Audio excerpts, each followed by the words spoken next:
Olá, o Repórter MT recebe o secretário executivo da SEMA, Alexandro Marega, e na nossa pauta de hoje estão aí diversas questões relacionadas ao meio ambiente que impactam a vida de todos nós matogrossenses. Secretário, como é que está a comparação dessa questão ambiental de queimadas e secas com relação ao ano passado? Porque a gente viu que nesse final de semana nós tivemos um pouquinho de chuva, digamos assim, em algumas cidades, né, alguns pontos da Baixada Cuiabana também. Só que, por exemplo, o Pantanal ainda está queimando, né? Ainda temos essa queimada no Pantanal. Como é que está essa situação? Como é que está essa comparação? Bom, a seca não houve melhoras. Então, desde o ano passado, que 2020 foi considerado o ano mais seco desde 1964. Tem-se notícias de que em 1964 teve uma seca tão forte quanto essa. Alguns especialistas falam que 2020 talvez tenha sido o ano mais seco da história. E em 2021 não houve melhoras, ainda continuamos com o mesmo tipo de seca que houve naquela época, ainda com um agravante, né? O Pantanal, apesar de 2020 ter sido um ano muito seco, ele tinha água acumulada de anos anteriores, das chuvas que ocorreram nos anos anteriores. E 2021 não, né? 2021 a gente vem de um ano muito seco, que foi 2020, e não houve chuva significativa que pudesse encher o Pantanal. Então, isso é um dos agravantes da situação que nós estamos vivendo. Então, as causas dessa seca, muitos têm falado das mudanças climáticas, né? As emissões de gás de efeito estufa, isso tem provocado mudança significativa. Então, a gente vê, por exemplo, seca em locais onde geralmente se chove muito, como é o nosso caso, e chuvas em locais em que costumeiramente não chove. A gente vê, por exemplo, alguns países da Europa que houve enchentes que nunca ocorreram na história. Né? Um país como a Alemanha houve inundações onde nunca tinha havido essas inundações. Então isso é algo novo, algo que a gente tem que enfrentar, a gente tem que traçar políticas públicas que possam então vir de frente a esses acontecimentos. E é isso que nós estamos tentando fazer. No Pantanal, por exemplo, ano passado foram investidos 32 milhões de reais para combate aos incêndios e ao desmatamento. E esse ano nós investimos, né, planejamos e estamos investindo 73 milhões de reais na campanha desse ano. Então a gente mais do que dobrou a nossa capacidade de atuação. Isso propiciou que a gente pudesse fazer uma grande quantidade de locação de veículos. Então, a gente tem uma frota própria da SEMA e do Corpo de Bombeiros, que são as duas unidades que atuam, né, nesse combate. E, além disso, locamos mais 80 veículos. Então, esses 80 veículos já estão em operação, estão dando apoio à nossa equipe. Também houve investimento na compra de equipamentos. Então, a gente conseguiu esse ano adquirir equipamentos para toda a corporação do Corpo de Bombeiros. Então, eles foram equipados, fardamento, equipamentos de proteção individual. E principalmente investimento no pagamento de diárias. É muito importante que esses servidores tenham à disposição as diárias para que eles possam ir ficar no campo fazendo esse combate e que a gente possa enviar outros servidores quando eles finalizam aí o seu período. Né? Então, esse investimento foi muito propício que a gente pudesse ter aumentado. Ano passado a gente investiu em torno de 3 milhões, esse ano a gente já investiu mais de 5 milhões em diárias, tanto da SEMA quanto do Corpo de Bombeiros, atuando, e não só no Pantanal, mas como o estado como um todo. Né? Além disso, nós estamos adquirindo uma aeronave exclusiva para esse trabalho. Então, essa aeronave, o governador determinou, vai ser um novo helicóptero, já está sendo produzido, já está em fase de finalização. A previsão é que no mês de setembro ele já esteja operando. Então, o estado hoje tem 2 helicópteros, vai somar mais um e esse vai ficar mais sendo utilizado nesse trabalho de combate aos incêndios e aos desmatamentos no estado. O estado ainda tem regiões de difícil acesso. A gente ainda precisa de ter esse apoio aéreo que nós estamos tendo aí do Ceopaer. Então, essa aeronave vem somar e vai nos ajudar também nesse combate. Além disso, temos um contrato que foi feito pela Defesa Civil, que nós temos aí uma quantidade muito grande de horas de voo de aviões. Então, todos que estão vendo esses grandes incêndios sendo combatidos aí, vocês vão ver que existe ali os aviões jogando água, né? Então esse combate ele está sendo feito hoje dessa forma, que é muito mais eficiente, é muito mais rápido, custa caro, mas os benefícios que traz para você evitar que aquele incêndio se torne um incêndio de grande proporção, isso é muito importante. Isso faz também em outros países, né? Eu acho que esse tipo de combate já começou em outros países, né? E aí o Brasil copiou esse combate, né? Exatamente. Então, isso aí fez com que a gente conseguisse reduzir esses incêndios no Pantanal em mais de 90%. Uma outra ação que a gente tomou é que nós aprendemos, a partir do ano 2020, máquinas usadas em desmatamento ilegal. Essas máquinas, então, elas vieram para o Estado tem sido fiel depositário dela, algumas dessas máquinas foram cedidas para as prefeituras, mas a gente conseguiu usar essas máquinas nesse combate. Então, essas máquinas fazem aceiros, essas máquinas fazem estradas para que a gente possa ter acesso a essas regiões, e elas também são usadas no combate direto ali. Quando o fogo está se alaçando, a própria máquina faz um aceiro em volta ali daquele foco e consegue isolá-lo e impedir que ele se torne de grandes proporções. E falando aí de crise hídrica, né? A gente teve uma outra cena aí também essa semana que assustou aí o pessoal aqui da Baixada Cuiabana, principalmente que convive muito aqui do lado de Chapada, né? A gente viu que a Cachoeira Véu de Noiva estava seca, né? Todo o Brasil aí vive uma crise hídrica, né? Mas do seu conhecimento, do ponto de Mato Grosso atualmente, nós corremos o risco de sofrer um desabastecimento de água? Bom, hoje cada município do estado ela tem as suas fontes de captação próprias, então não é um sistema interligado, né? Quando você vai, por exemplo, uma grande região metropolitana de São Paulo, então vários municípios aí têm sistemas de água interligados. Não é o nosso caso, né? Por exemplo, Cuiabá tem o seu sistema de abastecimento e Várzea Grande tem o seu sistema de abastecimento independente. Cuiabá capta a água do rio Cuiabá. Então, o rio Cuiabá, historicamente, nunca secou a ponto de não poder ser captado água nele. Então, é um rio muito perene e que dá essa garantia aí de abastecimento. Lógico que não podemos sobrecarregar o sistema. Então, há que se fazer economia, há que se racionar para que a gente não venha a ter os problemas que a gente vê em outros municípios. Mas a gente vê, por exemplo, outros municípios que têm alguns problemas, mas que já são históricos, né? E tem uma capacidade de atendimento um pouco baixo. Tangará, né? Histórico, né? Tangará. Exatamente. Várzea Grande tem melhorado, né? Tem feito projetos interessantes de melhoria. A gente acredita que muito em breve Várzea Grande vai conseguir solucionar esse problema da água e muitos investimentos estão sendo feitos para que isso possa ser solucionado. E outros municípios do Mato Grosso também. Acontece que Mato Grosso sempre foi encarado assim, por ter grandes bacias hidrográficas, sempre ter muita água à disposição, nunca se enxergou que algum dia pudesse vir a ter racionamento, né? Então, a gente tem esse medo, a gente tem essa preocupação, é muito melhor a gente fazer projetos ou coisas que possam ajudar antes que aconteça o que está acontecendo, por exemplo, no sudeste do país. Então, há o receio aí de ocorrer, se é necessário ser feito um racionamento diante da seca se ela se prolongar. Sempre há, né? A gente vê que a dificuldade aí desse desabastecimento, da seca de alguns rios aí, né? Que não é o caso, por exemplo, do rio Cuiabá, mas há um grande número de rios aí que tem diminuído muito sua vazão. Por exemplo, o rio Paraguai, né? O rio Paraguai, a previsão é que daqui a alguns dias ele fique em torno de 40 centímetros. Isso raramente aconteceu na sua história. Então, isso é muito preocupante. É um rio, né, que é histórico, um rio aí que é muito importante para Mato Grosso e para outros estados também, para o Brasil como um todo. E a gente vê numa situação muito difícil devido a essa questão climática, né, devido a essa questão aí das mudanças climáticas, e que a gente precisa começar, então, a buscar meios de evitar o uso desordenado, né, para que isso não venha a ser trazer problemas futuros para nós também. Quando a gente fala nessa questão de meio ambiente aqui em Mato Grosso, não tem como a gente deixar de comentar a visão aí internacional com relação a Mato Grosso, né? A gente sabe que é o estado, né, o estado produtor, né, o celeiro de grãos aí do mundo, e vira e mexe o agronegócio é apontado como, digamos, danoso ao meio ambiente, né? E aí muito é questionado com relação a isso. Mato Grosso hoje conseguiu desenvolver uma imagem de maior, digamos, confiabilidade, o agronegócio ainda é demonizado e de alguma forma atinge a imagem de Mato Grosso internacionalmente. Como que o senhor tem avaliado essa situação?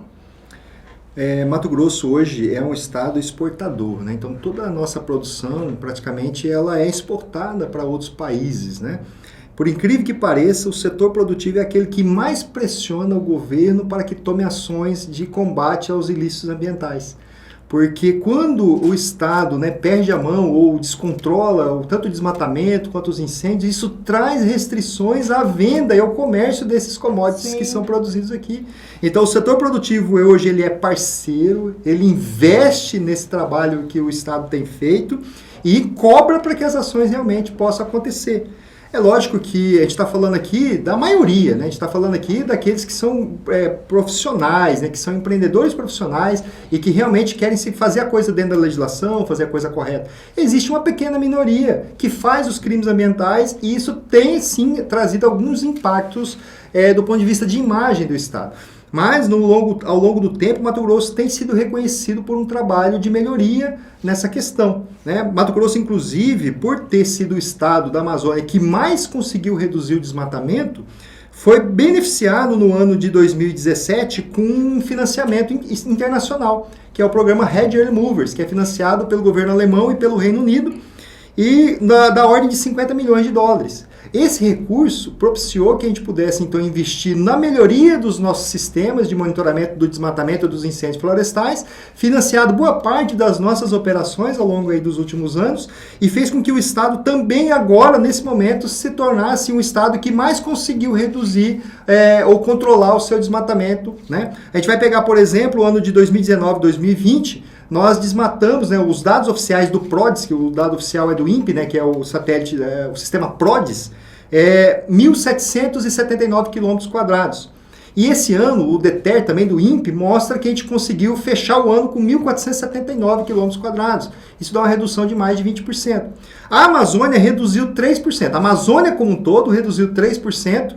Mas se Mato Grosso não tivesse na conta, a Amazônia tinha aumentado o desmatamento em quase 2%. Então, Mato Grosso reduziu o seu desmatamento e ainda contribuiu para que a Amazônia conseguisse não aumentar o desmatamento nesse mesmo período do ano. Foi o estado que mais teve investimentos e que mais teve resultado. Isso repercute internacionalmente. Mato Grosso, inclusive, agora pleiteia novos recursos internacionais devido a esse trabalho que a gente tem feito para reduzir o desmatamento e também os incêndios florestais.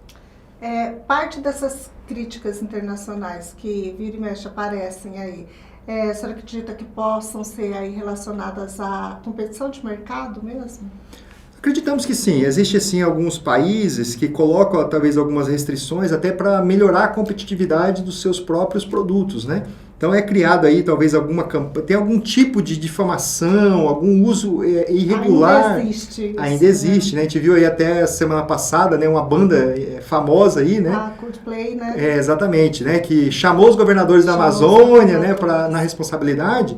E o próprio governador respondeu, falou, vem aqui conhecer o que a gente está fazendo aqui. Nenhum outro estado ou país do mundo está fazendo na questão ambiental o que Mato Grosso está fazendo. Mato Grosso hoje é referência, né? Então todos os outros estados e países vizinhos que também têm a Amazônia, ou países de florestas tropicais internacionais, vêm aqui conhecer o que nós fazemos. Todo o nosso sistema de monitoramento de satélite, a gente detecta o desmatamento hoje de 24 horas em 24 horas.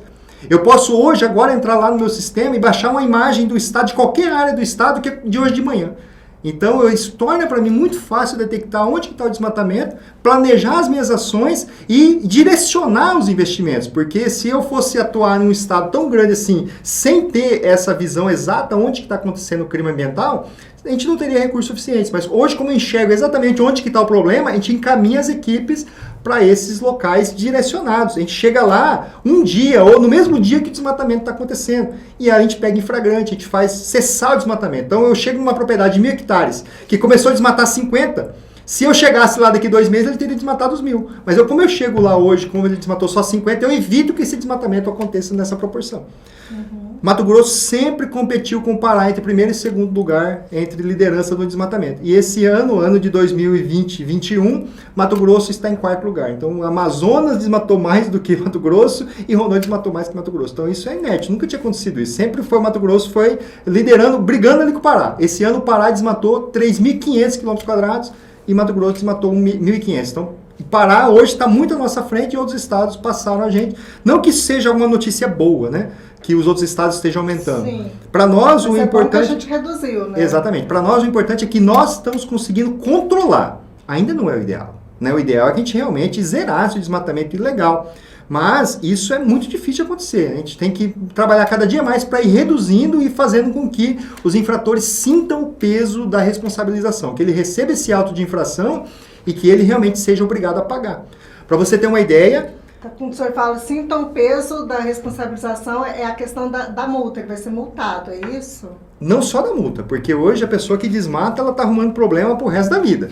Primeiro, ela recebe um auto de infração, que nós temos hoje uma equipe maior de analistas fazendo esse julgamento, então ele vai ser autuado e vai ter um julgamento mais célere. Julgado, transitado em julgado, ele é inscrito em dívida ativa e o governador fala que se ele não pagar dentro do prazo que ele tem para pagar, é para inscrever no Serasa também. Então tem vários proprietários hoje que estão com o nome do Serasa por não pagar a multa ambiental.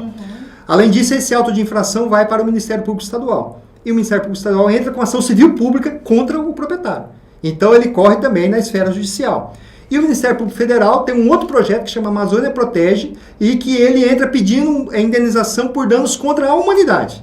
Então imagina a dor de cabeça que é você cometer um crime ambiental hoje e não há mais dúvida de que vai ser detectado. Antigamente a pessoa desmatava assim, talvez eu não seja pego. Hoje a gente tem a certeza que nós vamos identificar essa pessoa e nós vamos responsabilizar ele e ele vai ter que arcar com as consequências. Acho que antigamente o pessoal sabia até a hora que o satélite passava, não era? O satélite passa de tantos e tantos dias em tal hora, então a gente queima. Tal dia, no outro dia não queima. Hoje não tem mais jeito. O satélite, essa ferramenta verifica aí constantemente. Exatamente. Hoje a quantidade de satélites, né, que nós usamos hoje é mais de 100. Então passa em cima do estado todos os dias e nós temos imagens do estado todos os dias e a precisão e a resolução dessas imagens são muito boas.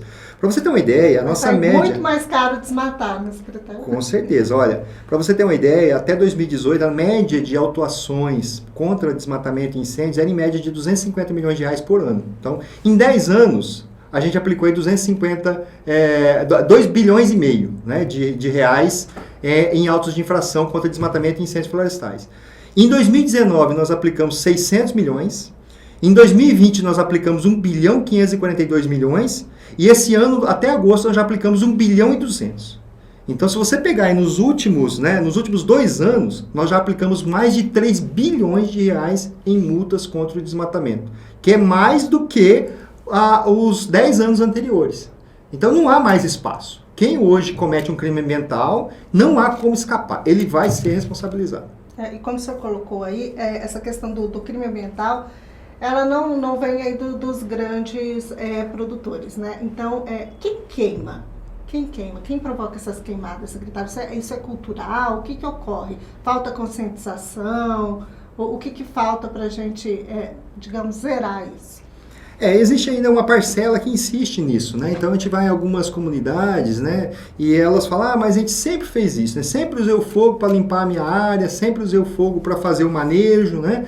E são práticas que hoje já existem tecnologias muito mais eficientes, né? Você pode usar, inclusive, a própria palha ali daquela limpeza para você fazer outras coisas, para você fazer compostagem, para você usar no plantio direto, né? E os prejuízos causados pelo fogo, tanto no solo, quanto para a vegetação, quanto para a sociedade, são muito grandes. Então, essa é uma cultura atrasada e que deve ser mudada. Existem os meios próprios para isso. Então, em épocas do ano onde não existe risco de que o uso do fogo possa causar incêndios, que traga prejuízo para a sociedade, ele é autorizado. Então, aí a pessoa pode entrar, pedir ao órgão ambiental com um projeto, com as medidas de segurança, de contenção, e ele pode fazer uso desse fogo. Mesmo assim, é desincentivado. A gente tenta o máximo possível convencer as pessoas a não fazer mais uso do fogo para nada. E no perímetro urbano, isso é proibido o ano inteiro, né? Então, aquele lixinho que se queima lá no fundo do quintal, aquilo lá é crime. Né? As pessoas acham, não, mas é sempre normal, vai chover, não vai ter problema, tal. É crime. No perímetro urbano não é possível, não é autorizado, não é permitido usar fogo. Né? Às vezes, as pessoas fazem fogo ali para fazer uma limpeza do terreno, né? Um terreno baldio. É muito mais fácil você tacar fogo do que você pagar alguém para ir lá fazer essa roçagem. Mas ele também pode responder, pode ficar ali com aquele terreno embargado, pode ter uma multa ali que vai ficar o resto da vida ali na matrícula, né, daquele lote. Né? Então, isso aí hoje tem que se mudar. As pessoas têm que ter consciência de o que ele está fazendo. Não está trazendo prejuízo só ali para a região dele ou para a família dele. Aquilo prejudica a sociedade inteira, né? Tem previsão de quando que pode se recuperar esse bioma do Pantanal? Se recuperar dessa sequela, digamos assim? Com relação aos incêndios, ao longo do tempo ele vai se recuperando. Então hoje, antes de começar esse período de seca, né, enquanto estava chovendo um pouco, muitas áreas que a gente visitou já estavam recuperadas. Né? No início do mês de agosto, a gente visitou vários pontos ali da Transpantaneira, pontos de monitoramento, e a gente via ali fauna, a gente via ali vegetação, a flora, e muitos locais ainda tinha água, né, do período de chuva aí dos 5 primeiros meses. Então isso está sendo monitorado constantemente, porque se em algum momento a gente vê que está faltando realmente água para dessedentação dos animais, o Estado vai intervir. Mas a gente segue muitas recomendações técnicas, então os nossos biólogos, os nossos engenheiros avaliam, olha, até que ponto é necessária a intervenção do Estado, porque se você simplesmente sair colocando água, você colocar alimentação, frutas para os animais, você vai criar alguns hábitos neles e que depois vão trazer dificuldades para que eles se mantenham novamente na natureza. Então, a gente só intervém quando realmente não há mais o que fazer, quando a gente vê que os animais estão morrendo por falta de água, por falta de alimento, aí é que o Estado intervém. Foi o que aconteceu ano passado. Esse ano, as nossas análises ainda mostram que não houve necessidade dessa intervenção, mas há um monitoramento diário, caso haja necessidade, o Estado vai intervir. Secretários, para a gente concluir aqui, Mato Grosso está fazendo parte, está com um projeto piloto, né? O governo de Mato Grosso aí assinou recentemente um acordo para remunerar propriedades que preservam a mata nativa. Como é que é isso? Está valendo? Quem pode participar? Qual a intenção desse projeto? Esse projeto é um projeto do Ministério do Meio Ambiente, chama Floresta Mais. Mato Grosso foi um dos estados escolhidos aí para ser os projetos pilotos, né? Então, a ideia foi captado recursos internacionais na ordem de 80 milhões de dólares e agora está sendo selecionado projetos aos quais esses recursos possam trazer benefícios à comunidade. Então, aqui no Mato Grosso foram escolhidos a comunidade da agricultura familiar. Então, a Secretaria de Agricultura Familiar vai trabalhar em conjunto com a SEMA, eles também são aí um dos partícipes desse acordo, desse termo de cooperação, né? E vão ser selecionados famílias. Tem que estar cadastrado no CAR, tem que ter as suas condições ambientais preservadas, aqueles que têm talvez algum passivo, e os recursos podem ser utilizados para financiamento, mas ainda é um projeto piloto, ainda não vai beneficiar uma grande quantidade de famílias. Por enquanto, eles vão estar avaliando quais são os impactos, quais são os resultados. Os resultados geralmente são do ponto de vista de preservação, então se isso estiver trazendo preservação naquela região, naquelas propriedades que a gente vai começar o projeto piloto, isso pode se aumentar. Como é recurso internacional, muitos países têm interesse em investir nisso, desde que traga resultados positivos, não incentive o desmatamento, não incentive, por exemplo, a desapropriação de comunidades, né, tradicionais ou a atuação dentro de comunidades indígenas. Então isso faz com que, se der resultados positivos, pode vir aí um ciclo muito grande de investimentos. Então esses 80 milhões de dólares, que é para o Brasil todo, não é só para o Mato Grosso, né? O Mato Grosso vai ter uma parte disso, não sabemos quanto ainda, mas pode se tornar aí uma roda que todos os anos vem um valor significativo desse, e aí sim a gente começa a enxergar que vai beneficiar uma grande parte da agricultura familiar no estado do Mato Grosso. Obrigada, secretário. Eu que agradeço.